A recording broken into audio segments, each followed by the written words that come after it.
Okay, so in today's session, we will be looking into sorting. So we will be seeing this term for quite few sessions. So it's better to define what we really mean by sorting. So for us, right, we define sorting as we have an array of integers. So we are interested in only in integers. Okay, so all our discussions will be sorting of integers and as an input, and it will be given as an array, and we have to produce an output. Okay, that is in ascending order. So we will not be saying that always sorting in ascending order. We'll just say sort. It means we are sorting integers and we are interested in only in sorting in ascending order. So our input will be a sequence of numbers. For example, 2, 5, 1, 3, 8. This is the, let's assume this is the input. So we have 5 elements here, and we know that we can rearrange these elements in 5 factorial different ways, right? So we have different permutation, and we are interested in those permutation. Actually, that is 1, 2, 3, 5, 8. This is the permutation we are interested in, because this permutation, all the elements, if you see, they are actually first element is less than or equal to second element, and second element is less than or equal to third element, and the last element is actually greater than all other elements, right? So this is the process we are calling sorting. Okay, so sorting means for us it is sorting of integers and producing the output in ascending order.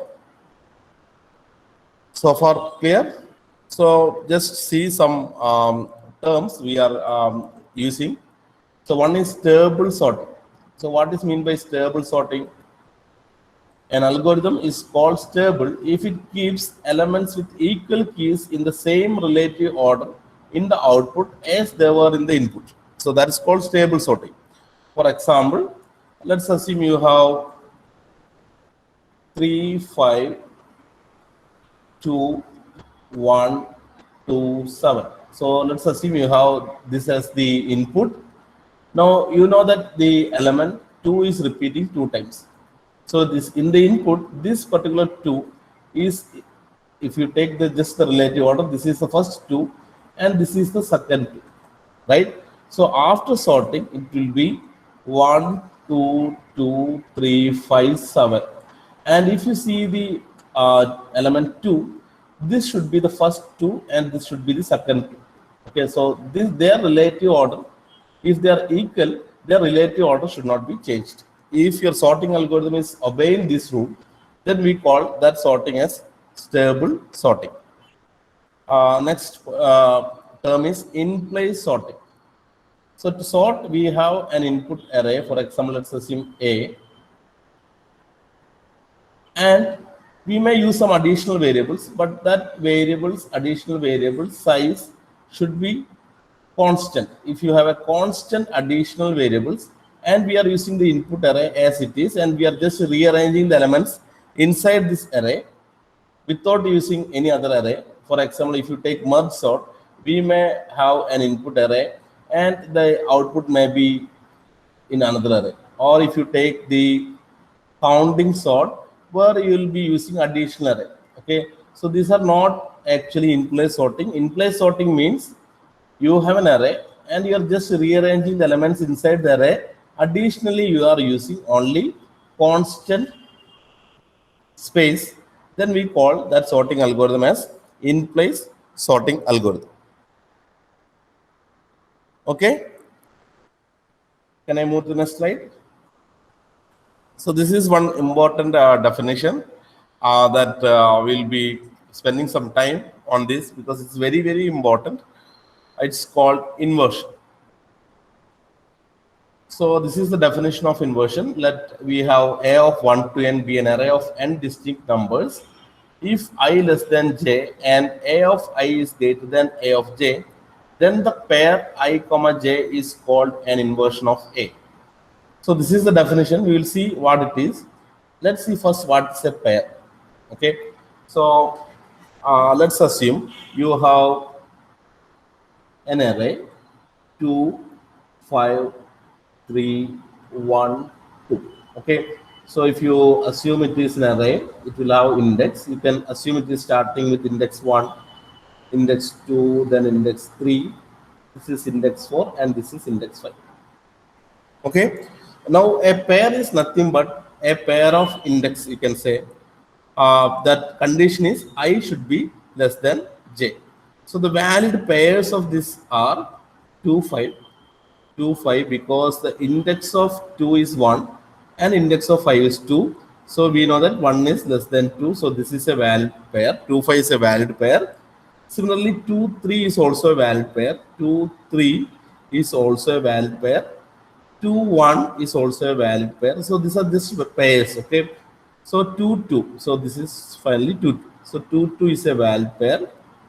Now, similarly, if you see 5, 3 is a valid pair because index of 5 is 2 and index of 3 is 3.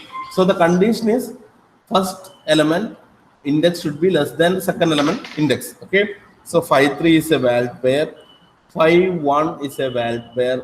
5, 2 is a valid pair. Then again we have 3, 1, 3, 1, 3, 2, and 1, 2. Okay. So these are called pairs. Is that clear to everyone? What is a pair? Okay. So it is clear to everyone. Now we define inversion. Inversion means you take a pair and see that pair is sorted. So if you take this pair 2, 5, this is in sorted order. If you take 2, 3, this is also in sorted order. If you take the pair 2, 1, this is not sorted. Right? This is not sorted, so it is not in sorted order. And 2, 2, this is sorted. 5, 3, this is not sorted. 5, 1, this is not sorted. 5, 2, this pair is not sorted. 3, 1, this pair is not sorted. 3, 2, this pair is not sorted. And 1, 2, this pair is sorted. So we have 1, 2, 3, 4, 5, 6 unsorted pairs. Unsorted pairs. And if a pair is not sorted, then we call that pair as inversion. So you know what is inversion now? Inversion is a valid pair which is not sorted, is called inversion. Okay, so I hope it is clear to everyone what is inversion. Now, what is the connection between inversion and sorting? So if you take an array, for example, if you have 1, 2, 3, 5, 8. Now you can have pairs like 1, 2, 1, 3, 1, 5, 1, 8, 2, 3, 2, 5, 2, 8, 3, 5, 3, 3, 8, and 5, 8. These are the valid pairs. But you take any pair, it will be in sorted order. Right? If you take any pair, if you take 2, 8, it is in sorted order. Okay. So if your input array is like this, if your input array is like this, then actually we can say that the input array has 0 inversions.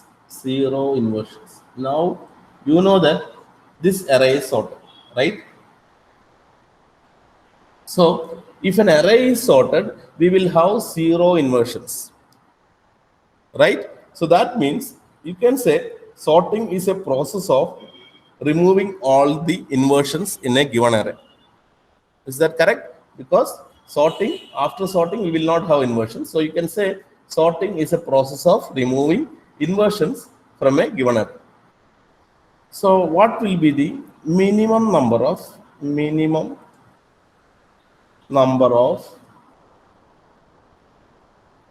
inversions possible? What will be the minimum number of inversions? Tell me the answer. What will be the minimum number of inversions in an array? It should be 0, right? Because we know that if the array is sorted, then we will have 0 number of inversions, right? Now, what will be the maximum or worst case number of inversions? Maximum number of inversions. What's the maximum number of inversions? Rinsi, you're right. It is in big O notation. You are saying it is correct. Order of n square. But I am asking a clear expression for maximum number of inversions. Maximum number of inversions. So so let's see what is a pair. Let's assume we have A, B, C, D as the elements. A, B, C, D as the elements. Then the pairs valid n into n minus 1 by 2. Yeah, that's correct. So the valid pairs are A, B, A, C, A, D. Right? A, B, A, C, A, D. So that means using A, I can actually make pairs with the other three elements, right? So 3 pairs. Now using B, I can actually make pair with 2 elements, that is 2. Now using C, I can actually pair only 1 element, right? So I am getting 3 plus 2 plus 1. Similarly, so this will be the maximum number of inversions possible with A, B, C, D, right? So if you have A1, A2, A3 up to AN, so you have n elements. So let's assume you have n elements. Now with A1, you can actually make pair with n minus 1 elements, right? So with A1, you can have n minus 1 pairs. With A2, you can have n minus 2 pairs. With A3, you can have n minus 3 pairs. Like that, you will have 3 plus 2 plus 1 finally. Right? So we know that it's actually a arithmetic progression, and sum will be first term plus last term, that is 1 plus n minus 1, that will be n, into total number of terms. We have 1 to n minus 1, that is n minus 1 terms, divided by 2.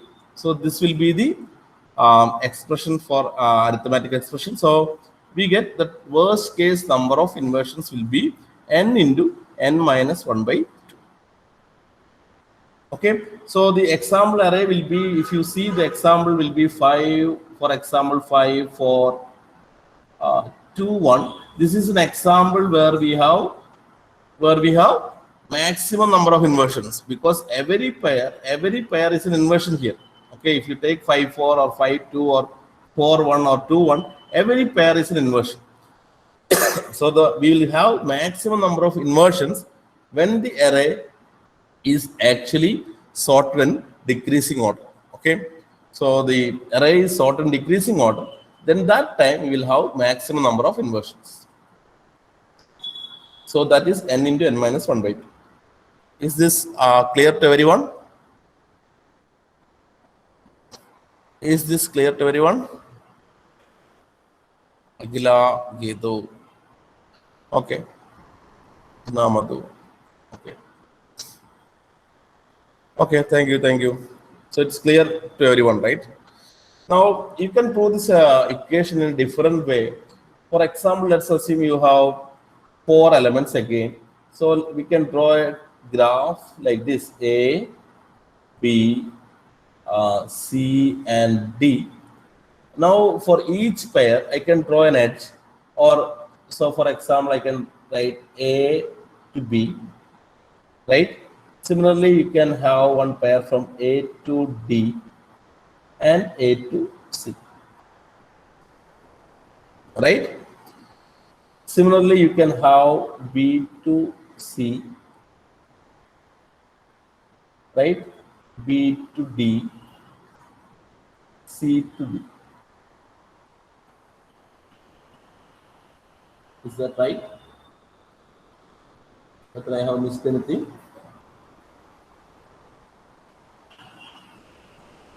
Okay. So now the question is, how many edges are there in this graph? So how many edges are there in this graph, right? So you can see that from this, we can have 3 edges. From B, you can have 2 edges. And from C, you can have only 1 edge, right? I guess so. Again, you are getting 3 plus 2 plus 1. That is actually n into n minus 1 by 2. Okay. So you can sometimes visualize this like this graph. But anyway, it is actually n into n minus 1 by 2. Okay.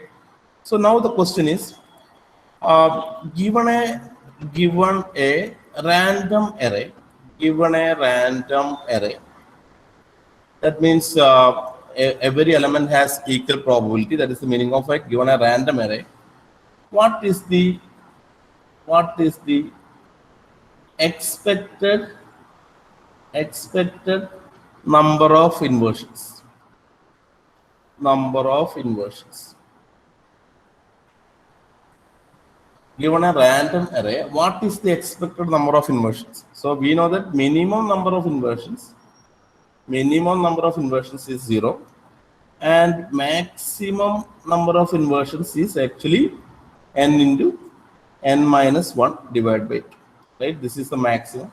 And the question is actually the expected number of inversions, or actually the average number of inversions. Any answer? Expected number of, okay. So it should be somewhere in the middle actually.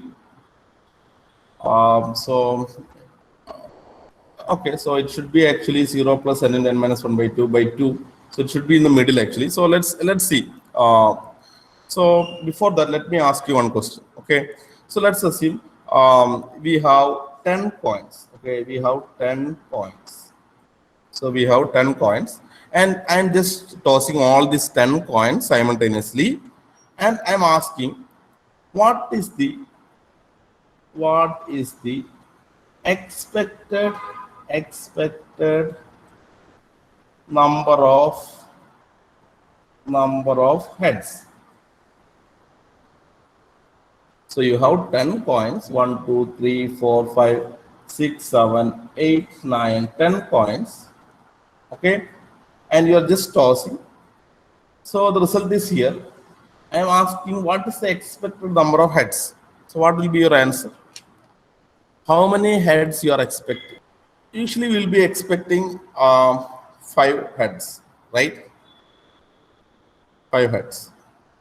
So why we are getting 5? You'll see all these things in mathematics probability class, but I'll just give an idea what is happening. Yeah, n into p, that is correct. Average, that is correct. Average, correct. Yeah. So if it is 9 coins, what will be the answer? Actually, 9 coins, what will be the answer? If it is 9 coins, what is the expected number of heads? If it's 9 coins, okay. So expectation can be fraction also, okay. Even though we say, okay, it is 4, but answer is actually 4.5. So anyway, so that is mathematics that you will learn. But we have 10 coins. What is the expected number of heads? That is the question, okay. So we have 10 positions here. So how many ways you can get exactly 0 head? How many ways you can get exactly 0 heads? That means all are tail. Right? So that means there is no position for head. Everything should be tail. So that you can get in, you have 10, right? C0.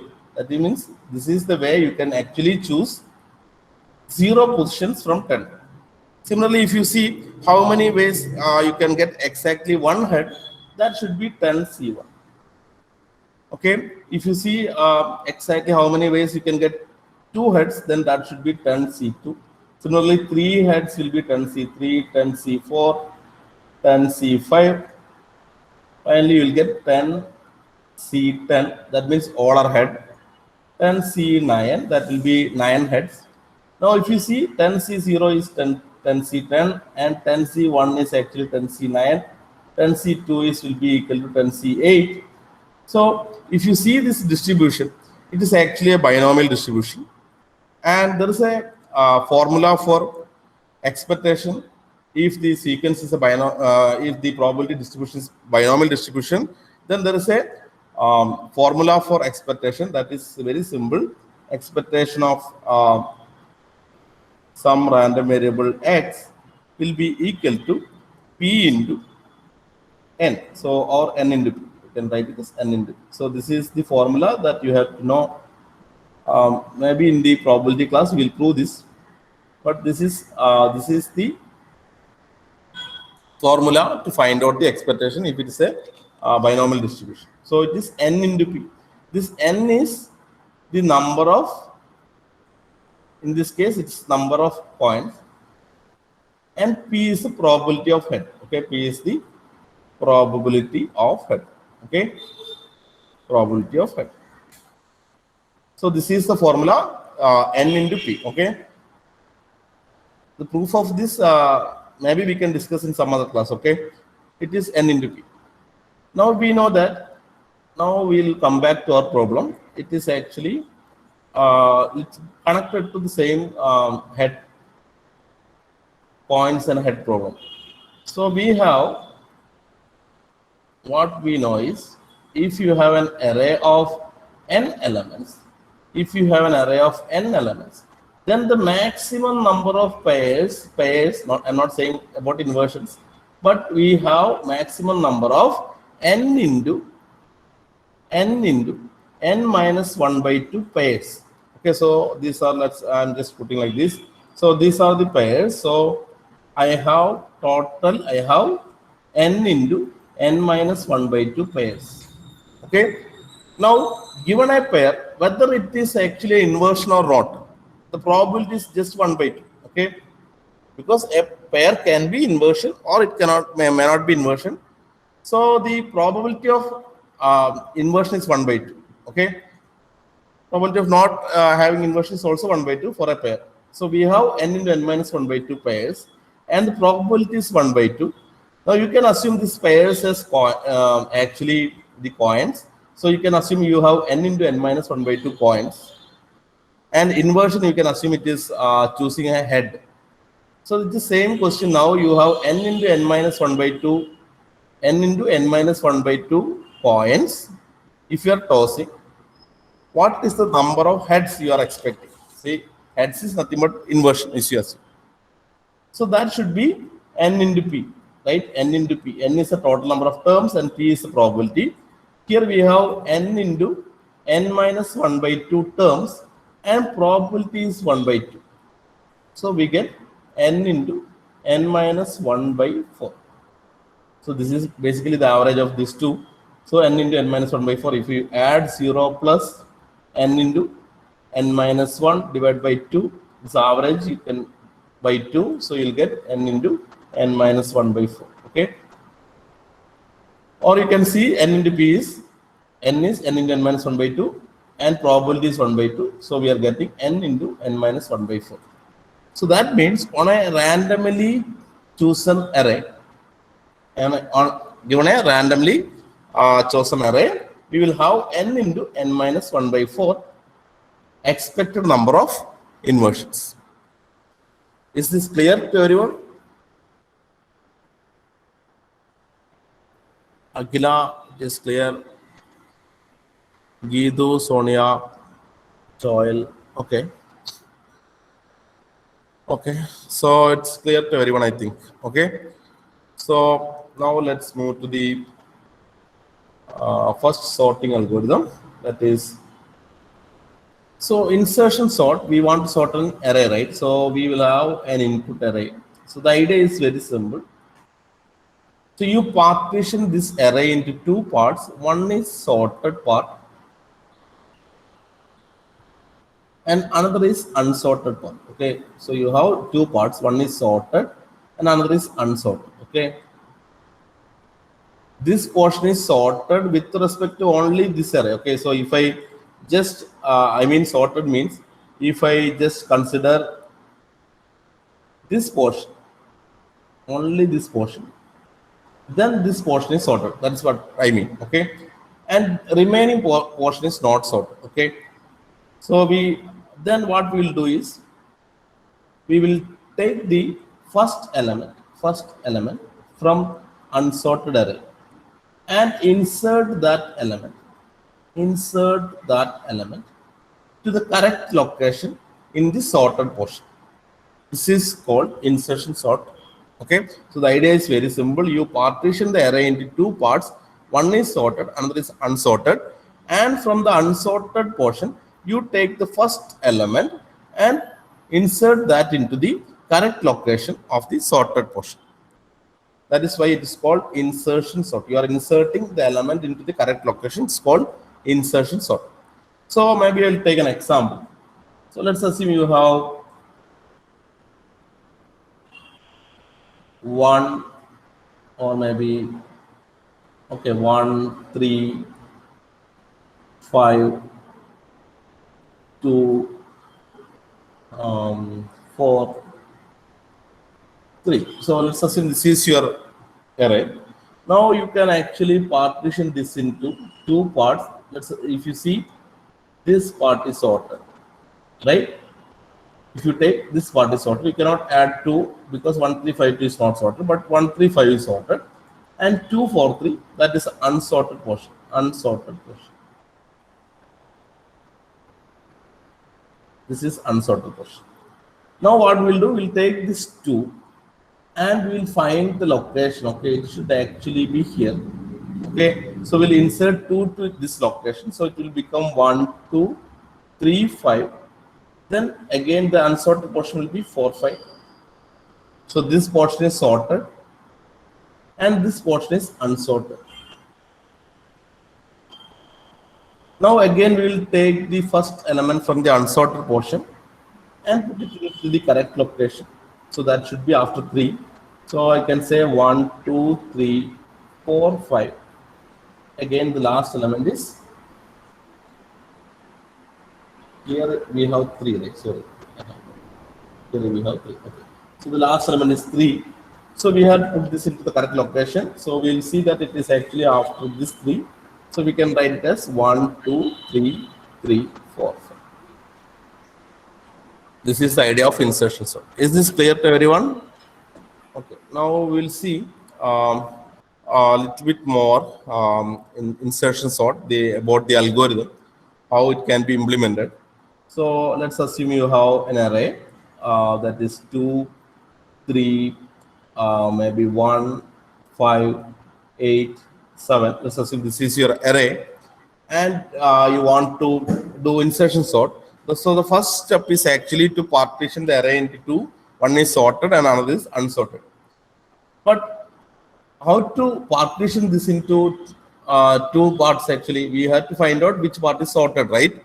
So we will not be doing like that. Instead of that, what we will do is actually we simply partition the array into two parts. The first part will have only one element, and the remaining n-1 elements, we assume it is not sorted. Okay, so why I took only one element? Because I know that if the array contains only one element, then I am sure that that is sorted, right? So I put that only one element in the left side, assuming that it is sorted.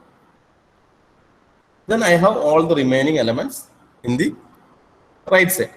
Now what I will do is I will take this element to some variable. Let me call that as key. So my key will be, let's assume it is 3. Then I will traverse from here to left to see where I can put this 3. So I will see, compare with 2. I know that I have value 3. So 3 should be right side of the 2, right? So I will write here itself. So the first two elements are now as it is. So it is first element is 2, second element is 3. Okay. Now I will take this element and assume it is the key. Key is 1. Then I will compare this key with this 3. Okay. Now I know my element, whatever I have is 1.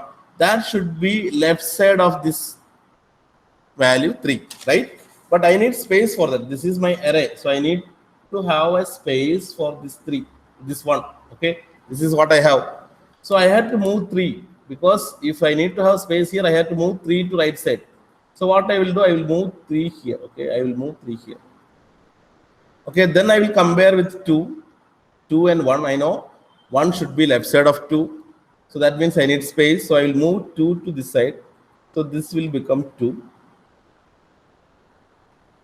Now I have completed all the elements, right? I don't have anyone left. So I have to put 1 here. So I will put 1 here. Now I have 1, 2, 3. It is sorted. Again 5 if I take, let me take instead of 5, let me put here, maybe I'll put 1, okay, and see what's happening again. So I will take, so this portion is sorted. So I will take key is equal to 1. Then I will compare key with this value. I know that 3 should move to the right side. Then I will compare key with 2. I know that 2 should move to the right side. Then I will compare with 1. I know that's equal and there is a space here. So I can put the value 1 here. So this is the pseudo code for insertion sort. Okay, so let's assume this is your array 2, 5, 3, 1, 4. If you see the J, we are starting from 2. So basically we are going to sort elements 2 to n. Okay, so our assumption is the first element is actually sorted. So we have to start from here only. Okay, so that's why we are starting from 2. So J is pointing here. Okay, J is pointing to this value. Now we are taking key is equal to A of J. That means key will be 5. Then we are setting I is equal to J minus 1. Basically, we are setting a pointer for I that actually should move from this to the first index. Okay. So that is I, because that's why we set it as J minus 1. Now we are checking while I greater than 0 and A of I is greater than key. So if you see here, A of I, that is 2, is not greater than key. It is not, right? So this condition will not execute. So it will come and set here A of I plus 1 equal to key. So I is actually 1, A of I plus 1 is 2. So we are setting the value 5. So basically nothing happened. It is just the next J will be 3. So J is 3 here. Again we are taking key is equal to A of 3, that is actually 3. And inside this while loop, we are also I will be set here. This is I. And we are checking I greater than 0 and A of I greater than key. This condition is true. We are setting A of I plus 1 is equal to I. That means this value should be now 5. And we are decrementing I. So I will be pointing to 2. Again, while loop we are checking A of I greater than 0 and A of I greater than key. A of I is not greater than key. So this loop is going to break. And we are setting A of I plus 1 is equal to key. So I is here. A of I plus 1 is this location. This location we are setting 3. So this is how this program is working. So far clear everyone? No issues? So everyone, okay. So everything is clear. Now let's see. Let's analyze this algorithm. Okay, we want to find out the running time of this algorithm. Okay, so we have an algorithm. We want to find out the running time of this algorithm. Okay, so if you see, we basically have a while loop here. So basically, we want to know how many times this while loop is getting executed, right? Because that it's inside this for loop. So we want to know how many times this while loop is getting executed. Okay. So that will be the running time of insertion sort. But we know that this while loop actually depends on the array, because we are actually comparing A of I and key and deciding whether to go inside the loop or not. So basically, insertion sort time complexity depends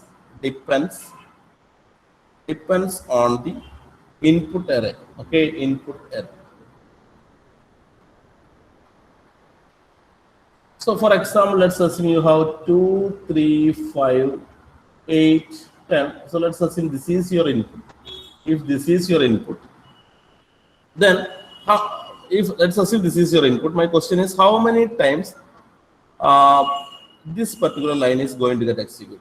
How many times this particular line A of I plus 1 is equal to A of I is going to get executed? How many times this particular line is going to execute it if the input is 2, 3, 5, 8? How many times this line will get executed?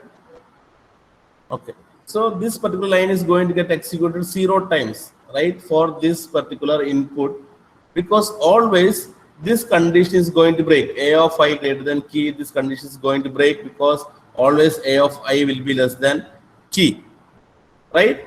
So if an input is already sorted, if the input is already sorted, this particular line is going to get executed 0 times. And how many times this while loop will get executed? If this is the input, how many times this while loop is going to get executed? Approximately you can tell. I don't need exact.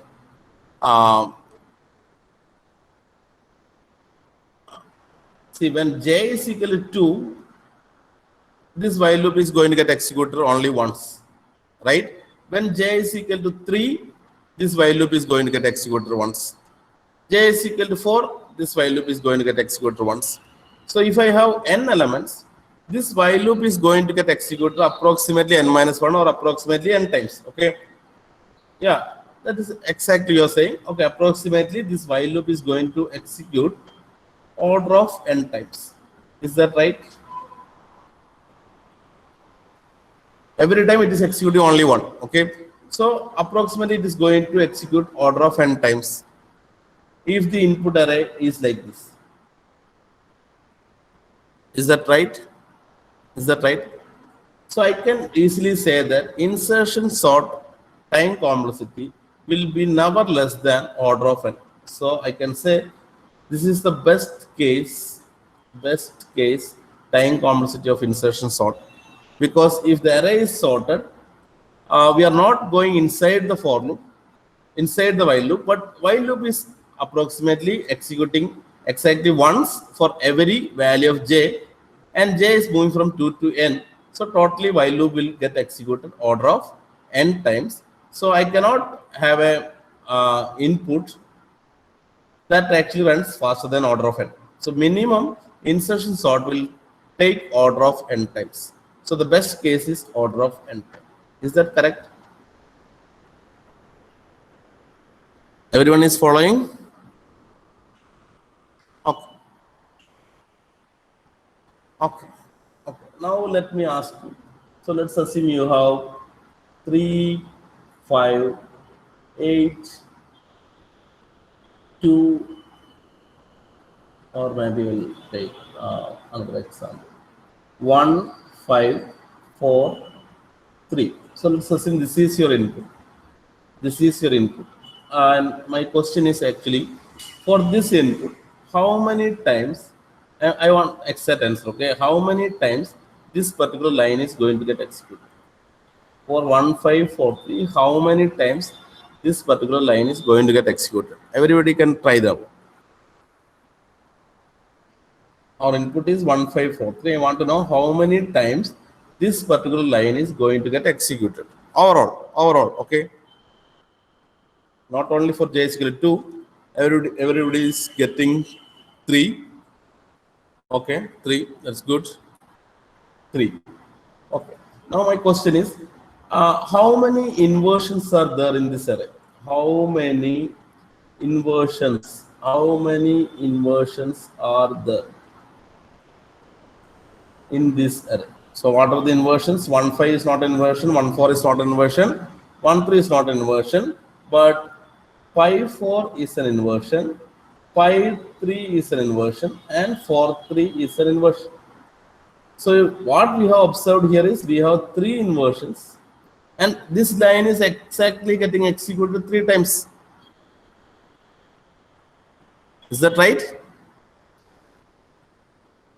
Is that right? Okay. We got the connection. So the number of times this particular line is getting executed will be equal to the number of inversions of this array. Okay. So what will be the maximum number of inversions? We know that maximum number of inversions happens when the array is in decreasing order, right? So if I give an array, for example, 9, 8, 5, 3, then what happens?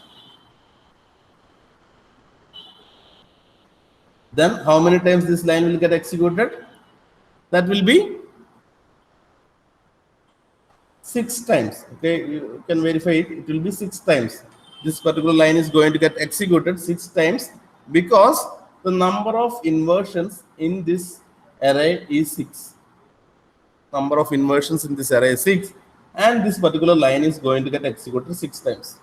So if you have n elements, if you have n elements, if you have n elements, we know that in worst case we will have n into n minus 1 by 2 inversions, right? So we know that in worst case we will have n into n minus 1 by 2 inversions. So this particular line, if this particular line, how many times it will get executed? N into n minus 1 by 2, right? N into n minus 1 by 2 times. I am saying this is for j is equal to 2, 3 up to n. Okay, totally this line is going to get executed n into n minus 1 by 2, or we can say order of n square, right? N into n is n square. So order of n square time this particular line is going to get executed. Clear? Clear? Is that clear? Okay. Okay. So the worst case time complexity of insertion sort will be order of n square. So the worst case time complexity of insertion sort will be order of n square. So some of you may have doubt. See, best case when I calculated, I used this while loop. Now worst case I used this statement. Actually, I should have used this statement right, to find out the worst case also. So okay, so let's assume we are going to use this statement. For worst case, how many times this while loop is going to get executed? Tell me now. Worst case, how many times this while loop is going to get executed? Can you tell me exact number actually? How many times this while loop is going to get executed?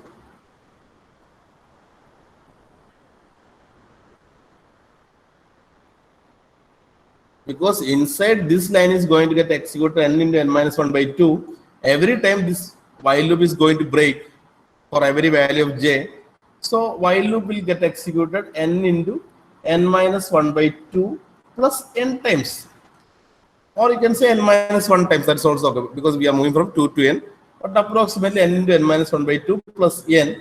So while loop, if you represent, it is actually order of n square plus order of n. So I don't need to worry about order of n square plus order of n is actually order of n square itself. So this while loop is also getting executed order of n square. So it's okay to take this line or this line depending on whatever you want to compute. So what we found is the worst case we have order of n square, best case we have order of n. Now what will be the average case? Average case of insertion sort. What will be the average case of insertion sort?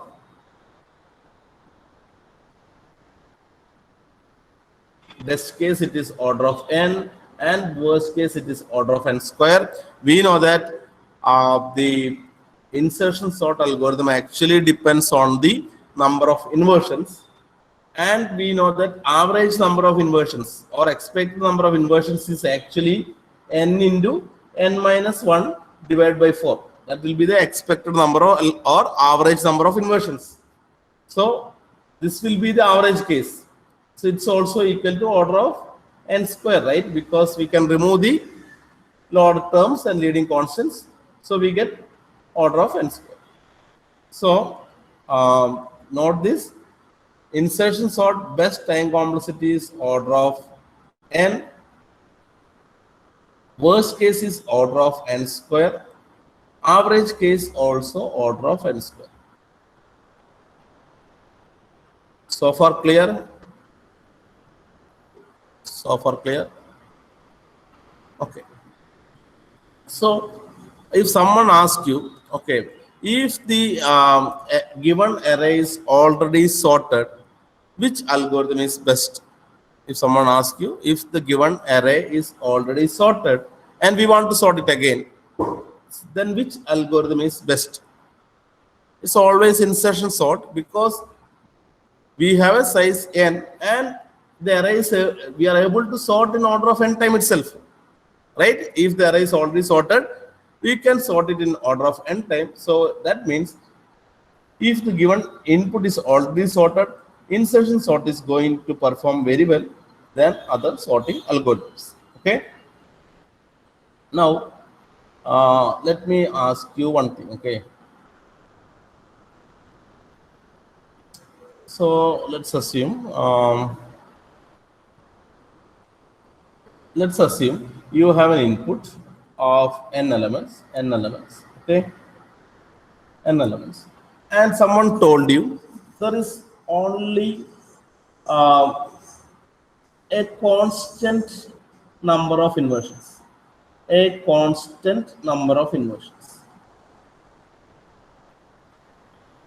okay. Then what will be the insertion sort time complexity? Someone is telling you have n elements, but only you have a constant number of inversions.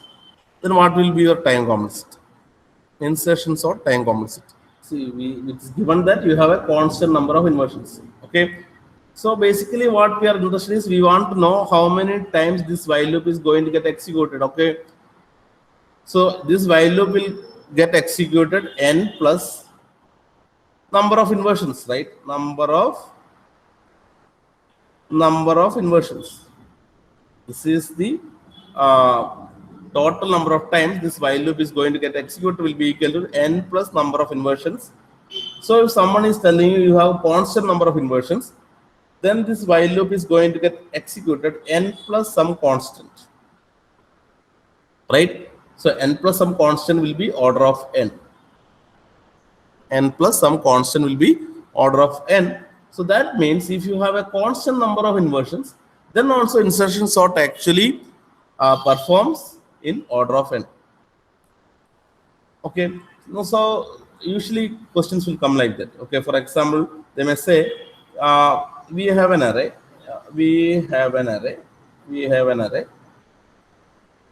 and very few elements are out of order. Then which sorting algorithm you will use, or what is the running time of insertion sort? So this is the question. Okay. Or which sorting algorithm you will use? Because you have very few elements out of order. Means the number of inversions is very less. That is the meaning. You have very few elements out of order means you have the number of inversions very less. If you have very less number of inversions, then insertion sort is going to do better. Okay. Or they may also say like we have an array which is almost sorted. Okay. That is another wording they will use. We have an array which is almost sorted. Almost sorted means very few inversions are there. Okay. In that case also insertion sort runs in order of n time, and it is better to use the insertion sort in that application. So far clear? Clear to everyone? Now there may be questions like this. Okay, so let's assume they are saying given an array which has order of log n inversions, then the running time of insertion sort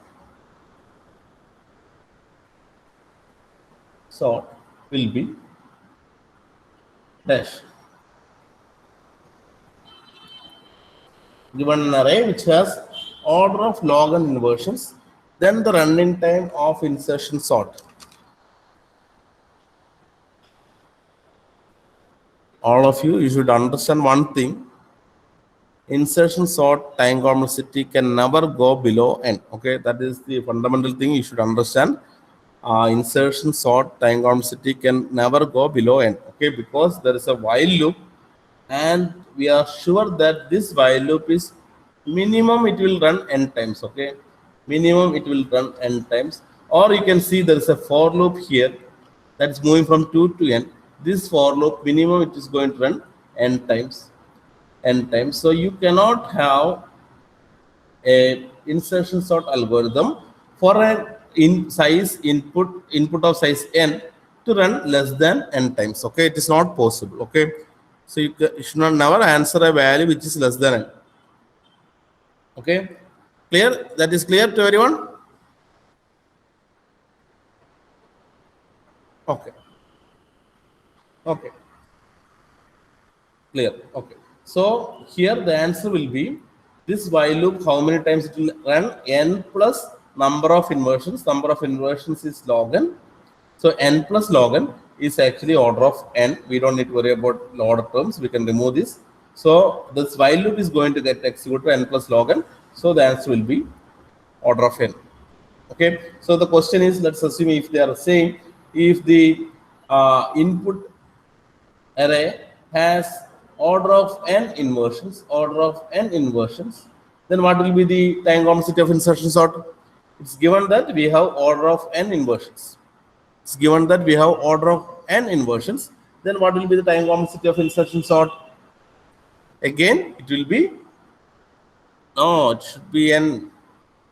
So order of n, right? So the while loop will be executing n plus n times. Okay, n plus n times. Okay, n plus n is 2n. That is, we can remove this 2, so it will be order of n times. Okay. So why I am saying all these things is actually you should notice this. Okay. So up to order of n inversions, actually insertion sort is able to run in order of n time. Okay. So that is why it's saying that if the array is almost sorted or nearly sorted or very few inversions, then actually insertion sort actually runs very fast. Okay. So I hope insertion sort is clear to everyone, and also the relation between the inversions and insertion sort is clear to everyone. Okay. Okay. So let's see the next sorting algorithm, which is bubble sort. So this is a very simple sorting algorithm. So let's assume you have 2, 5, 3, 1. 1 minute. Okay, sorry, I'm back. So I'm audible to everyone, right? Am I audible to everyone? Okay. Okay. Thank you. So we have 2, 5, 3, 1, and maybe 7, 4. So let's assume this is your input, and you want to sort using bubble sort. So the idea is very simple. You actually form bubbles. So you compare these first two elements, and let's see whether it is sorted or not. So it is sorted. So you will not perform any action if it is already sorted. Now you take the next pair and see whether it is sorted. If it is not sorted, you will just sort it. Sorting is just very simple. We have two elements, just swap it. So you will get 2, 3, 5, 1, 7, 4. Then you compare these two elements. So that is not sorted, so you will sort it 1, 5, 7, 4. Then you compare these two elements and see whether it is sorted. It is sorted already, so you don't need to swap. Then you compare these two elements. Then you know it is not sorted, so you have to sort it. Now this is called one pass. Okay, so it's called one pass of the bubble sort algorithm. So you are just see. After this one pass, actually what happens is the largest element is in the bottom. Okay, the largest element is in the bottom. Now basically we have to sort the remaining n minus 1 elements. Okay, so in the next pass, what we Sir, largest element is 7, sir. Okay. So You wrongly. okay. My mistake. I wrote 5. Okay, it is 7. Okay, that's clear, right? Clear, right? Okay. Now what we have to do is we have to sort the remaining n minus 1 elements. So we can do the same thing. What we'll do, we'll compare these two elements and see whether it is sorted. See, last element is 7, we don't need to worry about it. Then we will compare these two elements, 2, 1, 3, 5, 4. Then we will see these two elements. Like that, second pass actually you will have, in the second pass you will have the second largest element in the bottom. Okay. So basically every pass, right, after every pass actually what is happening is the largest element is actually getting in the bottom. So far clear? So far clear? Yeah. So if you see the bubbles here, right? Bubbles here. We have 1, 2, 3, 4, 5, 6 elements.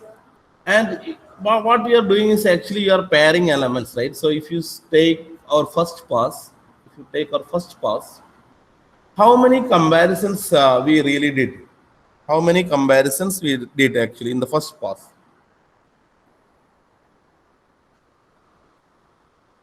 2 and 5, then 5 and 3, then 5 and 1, 5 and 7, and 7 and 4, right? So how many comparisons we did? We did 5 comparisons, right? 5 comparisons we did. Definitely in the next pass, how many comparisons we will be doing? We will be doing 4 comparisons, right? After that, we will be doing 3 comparisons. So total number of comparisons will be equal to 5 plus 4 plus 3 plus 2 plus 1 plus 0. Sorry, 2 plus 1. Or if you have n elements, then it will be n minus 1 plus n minus 2 plus n minus 3 plus etc. 4 plus 3 plus 2 plus 1. Right? So that will be equal to, this is an arithmetic progression. So it will be equal to n into n minus 1 by 2. Right? So that will be equal to order of n square. So bubble sort actually is doing order of n square comparisons. Order of n square comparisons. And also you see n into n minus 1 by 2 is actually the number of maximum number of inversions. Basically we are pairing, right? So maximum number of pairs will be n into n minus 1 by 2, right? That we know. N into n minus 1 by 2 is the maximum number of pairs. So that is what we are comparing. So we have order of n square comparisons. So if you write a algorithm for bubble sort, it will have order of n square time complexity. Okay, because we had to, if this is the procedure, we have to compare n into n minus 1 by 2 elements. For each comparison, let's assume you take 1 unit of time, then totally you have to compare order of n square elements or order of n square pairs. So if this is the strategy, then your bubble sort is going to take order of n square. Is that clear to everyone? Is that clear? Okay. Okay. Clear. So this is the algorithm for bubble sort. I'm not actually going to explain all these things because these are very simple things. I will share you the slides if you want. We have just 2 for loops. One is moving from 1 to n minus 1 and another is moving from 1 to n minus I. So basically, we want to find out how many times this particular for loop is going to get executed, right? So when I is equal to 1, j is moving from 1 to n minus 1, right? I is equal to 1. J is moving from 1 to n minus 1. That means this for loop is getting executed n minus 1 times when I is equal to 1. Similarly, when I is equal to 2, you see j is moving from 1 to n minus 2. That means I is equal to 2. This particular while loop is going to get executed n minus 2. Similarly, I is equal to 3. This will be n minus 3. I is equal to 4. This will be n minus 4. Right? So how many times this for loop is getting executed? We can just add all these values, n minus 1 plus n minus 2 plus n minus 3 plus n minus 4 plus etc. up to 1. So that will be order of n square. So this is straightforward. And you see, I haven't put any other condition here. So definitely this for loop is always going to take order of n square. Okay. So the best case, or as well as worst case, as well as average case, everything will be order of n square for bubble sort. Okay. There are some variations of bubble sort that's not needed for us. So this is a standard bubble sort algorithm.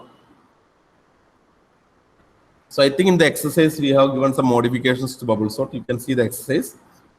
This is a standard bubble sort algorithm. So best case, worst case, average case, everything is going to take order of n square. So some one question from this part, right? I have seen something like this. Let's assume they are asked. Go back to the previous slide. So we are doing comparisons, but that doesn't mean that we are really swapping the elements. For example, if you see, we are doing a comparison here, but we are not swapping that element, right?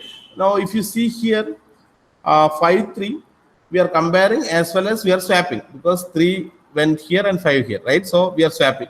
So remember that all comparisons are not swapping. Okay. So there may be questions related to swapping. Okay. So what will be the minimum number of swapping we need? What will be the minimum number of swapping we need? 0, right? That happens when the array is already sorted, right? If the array is already sorted, the number of swaps will be 0. But the time complexity of this algorithm will always remain as order of n square because we are doing that many comparisons, okay? But swapping may be different. Because if the array is already sorted, then the number of swaps will be 0. And if the array is in decreasing order, or the worst case number of swaps will be, what will be the worst case number of swaps? What will be the worst case number of swaps? Yeah. Order of n square, that is correct. I am asking the exact number.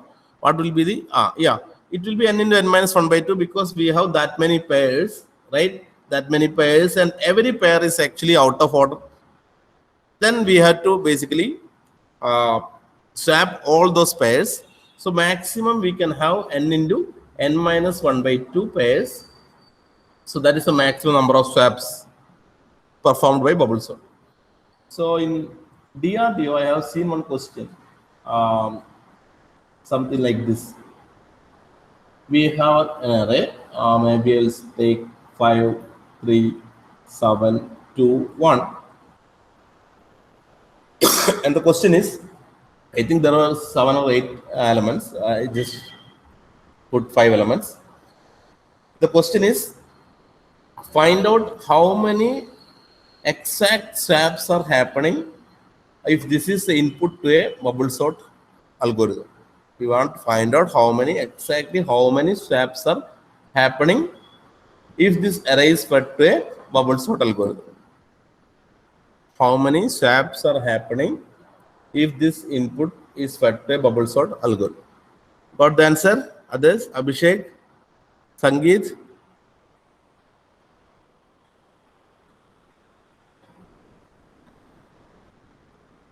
Vishnu? Okay. Abhishek? Okay. So the you can actually run through this algorithm to find out how many number of swaps are actually happening. But the actual idea is actually, if you see the number of inversions, because we are actually swapping only when the pair is not sorted, right? If the pair is sorted, we are not swapping. If the pair is not sorted, we are swapping. That means we are actually swapping only inversions. So the number of inversions in a given array will be equal to the number of swaps performed by bubble sort. So here we have to find out basically how many inversions are there. So if you see 5, 3 is an inversion because it's not sorted. Then 5, 7 is okay. 5, 2 is an inversion. 5, 1 is an inversion. Then we have 3, 2 is an inversion. 3, 1 is an inversion. Then anything I missed? 3, 1. Then we have 7, 2, 7, 1. Okay, we have 7, 2, we have 7, 1, then we have 2, right? So we have 8 inversions in this array. We have 8 inversions in this array, and it will take, if you use bubble sort, it will take, it will swap 8 times. Is that clear to everyone?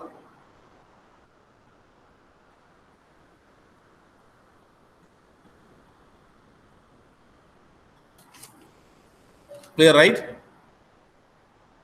Okay. Now let's see the last session here. That is selection sort. Okay, selection sort. So the idea is a little bit same of insertion sort. Here also we are actually partition the array into two parts. One is sorted and another portion is unsorted. So we will have one sorted portion and another unsorted portion. Then this sorted portion actually is sorted with respect to the entire array. Okay, this sorted portion is actually sorted with respect to the entire array. Okay, entire array, and so this portion is sorted with respect to the entire array. That means we these elements will not change their positions because it is already sorted according to the entire array. Okay, so once we know this is the sorted portion, that means we don't need to change anything in this portion. Okay, now what we will do is, in insertion sort, what we are doing, we are actually taking the first element and inserting here, right? But in selection sort, what we'll do is we will select the least element from unsorted portion. Okay, that's why it's called selection sort. Okay, what we'll do, we'll select the least element from this unsorted portion. Let's assume it is somewhere here. Then what we'll do, we will put that element as the first element of the unsorted portion, because this portion is already sorted, right? So all the elements in the left side will be greater than this x. So I know I had put the value x here. So whatever value here, I will just put that value in the x position. So this is the idea of selection sort. I will just have an example. So let's assume you have 2, 3, then you have 7, then you have 5, 4, 8. Okay, so let's assume this is your array. You can partition this into two parts. One is 2, 3 and 7, 5, 4, 8. If you see, this 2, 3 is sorted with respect to the entire array. Okay, last time in insertion sort, what we are interested is only we take this part and say, okay, this part is sorted or not. Okay, now we are saying this part is sorted with respect to the entire array. That means I am sure that the first position always will be 2 and the second position always will be 3, and this is not going to change. Now what I will do, I will find out the least element, or I will select the least element from this array, this unsorted portion, that is actually 4. Then I will replace that with the first element in the unsorted portion. So I will just interchange 4 and 7. So here it will be 4, here it will be 7. So now I know that till this portion is sorted, okay, and this portion is unsorted. Again, I will take the least element, here it is 5. Then I will replace this value with the first element, that is 5 itself. So that means I can say that this array is sorted up to this portion, and this needs to be sorted. This is the idea of selection sort. Is this clear to everyone? Is this clear? Okay. Now, this is the algorithm for selection sort. Please spend 1 minute to read this. Okay. So let's assume you have an array A, which is 5, 3, 2, 1, 4. So this is the array you have. Remember, we have to partition this array into two parts. That is the initial assumption we have. So we have to partition two parts. One is sorted and another is unsorted, right? So in insertion sort, what we did is we partitions in such a way that the left side contains only one element, and we know that just you take one element, it is sorted, and remaining everything we put into the unsorted portion. Now for us it is a little bit difficult because the sorted portion should contain elements that is sorted with respect to the entire array. So that is difficult to find out initially. So what we are doing is we will assume initially we are partitioning this array A as left side we have 0 elements, and right side we have all the n elements. Okay, right side we have all the n elements. So that is the initial assumption. We have 0 elements in the unsorted portion, and we have n elements, 0 elements in the sorted portion and n elements in the unsorted portion. Okay, so that's how we are starting. So initially we are setting I is equal to 1. So this is I. So for example, we are taking array A of 1 to n. Okay, so the first index is 1. Now what we are doing, we are setting k is also equal to I. So k is also equal to I. So k is also pointing to 5, I is also pointing to 5. Now j is moving from I plus 1 to n. Okay, so that means j is going to move from this to here. Okay, clear? So this is the position we want to find out, and j is moving from here to here. Okay, now what we are doing, we are comparing a of k is greater than a of j. So this is a of k. If a of k is greater than a of j, then k is equal to j. Okay, so a of k is actually greater than j, right? A of k is 5, a of j is 3. So a of k is greater than a of j. Then what we are putting, k is equal to j. So we are actually moving the k to here. Okay, now k is also moved. K is also pointing to 3. J is also pointing to 3. Okay. Now this for loop is going to get executed again, right? So here I will become I plus 1. So j will become I plus 1. So j will be moving to, j will be incremented by 1. So j will be moving to the next location, that is 2. Again we are comparing a of k is greater than a of j, that is true. So k also points to 2. K also pointing to 2. Okay. Again we are incrementing j, so j will be here. Then we will compare a of k greater than a of j, that is true. So what we are doing, we will point k to here. So k will be pointing to here. Again we are incrementing j will be here. At that time this condition is not satisfied. Now k is pointing to this element 1. Okay. Now this for loop is finished, and we are swapping a of I and a of k. So a of I is 5 and this is 1. So basically we are swapping these two. So we will get 1, 3, 2, 5, 4. See, after this actually you see the least element is actually in the correct position. So basically here what we are doing is we are actually finding the lowest element or the least element and replacing that with the correct index. So that is the idea. Okay. So I think I don't need to explain this any further, because you people know this. Okay, it will not be that much difficult. So what I'm interested is to find the running time of this algorithm. So the running time of this algorithm depends on how many times this particular for loop is going to get executed.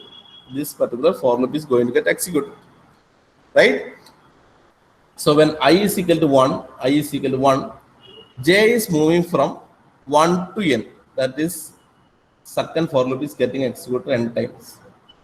When I is equal to 2, the second for loop is getting executed, j is equal to 2 to n. That means it is executing n minus 1 time. Similarly, I is equal to 3, this will be n minus 2, I is equal to 4, this will be n minus 3. So if I add all these things, I'll get n plus n minus 1 plus n minus 2 plus n minus 3 plus etc. up to 1. So that will be n into n minus 1 by 2, and it will be equal to order of n square. So it will be equal to order of n square. Okay? Order of n square.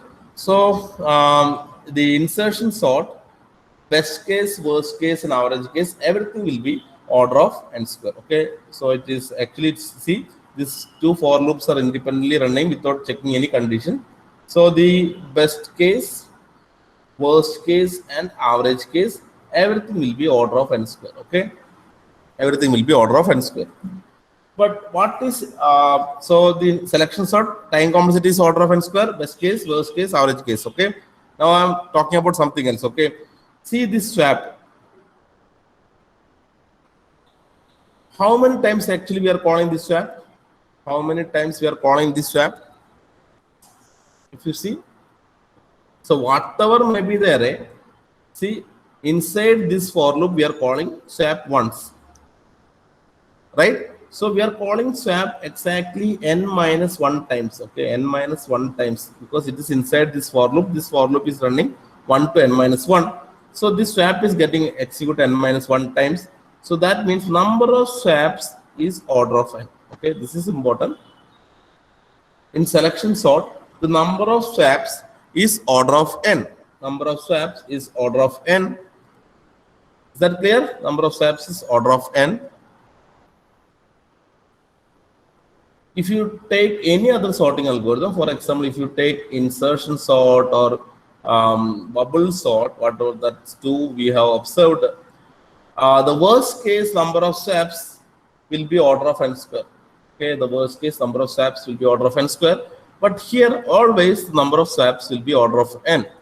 So there are maybe some applications where actually the swapping operation is very costly or it's taking too much time. Because we may not be just swapping two elements, we may be swapping an entire records or lot of things. So it may take some time in some machine to swap, and let's assume you are interested to reduce the time needed for swapping. Your only interest is you cannot spend much time on swapping, then selection sort is a good algorithm because it always takes order of n swaps for any input. Okay, is that clear to everyone? Hello? Okay. Okay, now let's see some, this we'll see last. Okay, these are simple problems related to insertion sort, selection sort, and bubble sort. You give me the answer for this very fast. I think almost all these things we have discussed.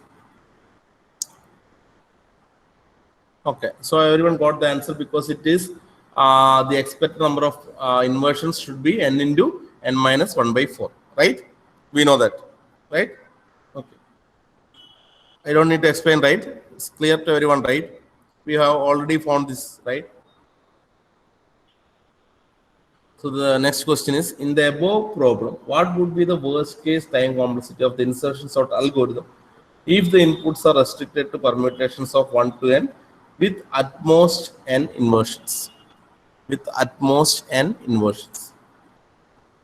Okay, so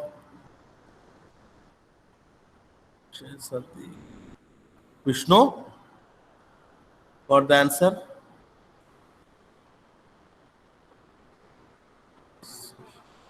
Okay, so all are getting D. Okay, so we know that the time complexity of insertion sort, actually we had to find out that particular while loop, how many times that while loop is getting executed.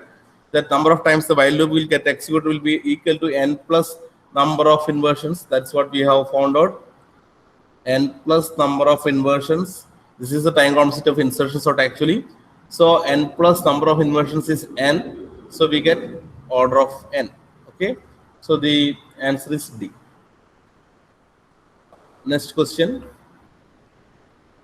How many swaps will be performed by the bubble sort on the input 8, 4, 2, 6, 3, 1? Okay, we have two answers, B and C. Okay. I think everyone knows the number of swaps will be equal to number of inversions. So basically we have to find out number of inversions. So how many inversions will be there? 8, 4 is an inversion, 8, 2 is an inversion, 8, 6 is an inversion, 8, 3 is an inversion, and 8, 1 is an inversion. Then we have 4, 2, 4, 3, and 4, 1, right? Then we have 2, 1. Then we have 6, 3, 6, 1. Then we have 3, 1. So this many inversions. So it is 4 plus 7. I have missed something, I think. I have missed something. Which one I missed? Okay, okay, it's correct. I got 12. So the answer should be 12. Right? Everyone got the idea? Is it clear to everyone? Okay. This is GATE 2013 question. Which one of the following is the tightest upper bound that represents number of swaps required to sort n numbers using selection sort?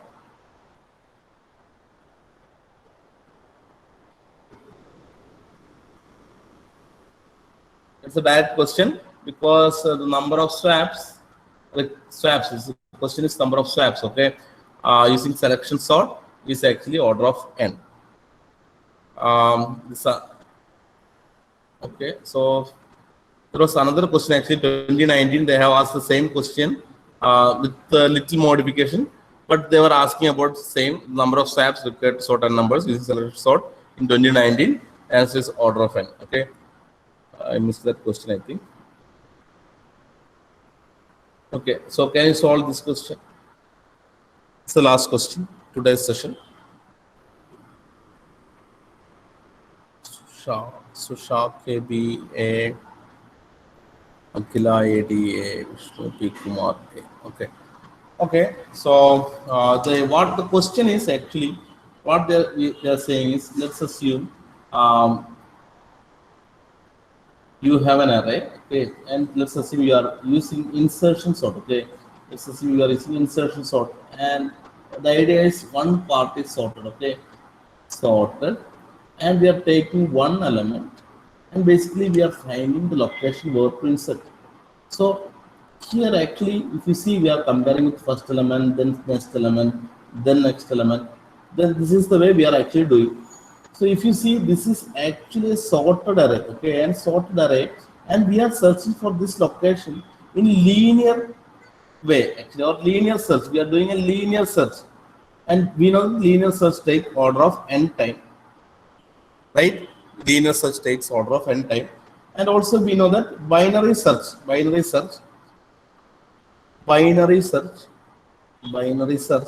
actually takes log n time.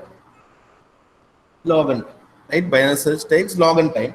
So instead of searching linearly, I can do a binary search. We know that binary search, when we will do binary search if the given array is sorted, right? If the given array is sorted, right? Given array is sorted. So that is the case we use binary search. Now the question is actually, since this portion is actually sorted, why can't we use binary search? That is the question. Is the question clear? If I use binary search, whether my time complexity of insertion sort is going to change or not? This is the question. Is the question clear to you?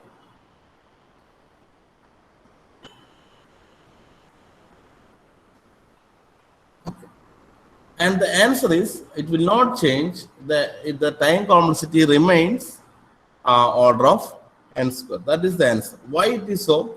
Actually, we can find out the elements actually very fast using log n time. But the problem is, if you see the insertion sort algorithm, we are actually, this is sorted portion, okay, this is sorted and this is unsorted. We are taking the first element and finding the location that is correct, but also we are doing one more thing. So insertion sort, we are actually doing two things. One is actually find the location, and second is actually find or keep space for it. Okay, keep space for it. How we are keeping a space for this element?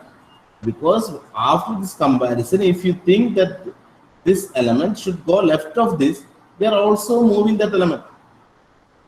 Okay, So here there is one element. You will compare this and see if this is not valid. You are actually moving that element.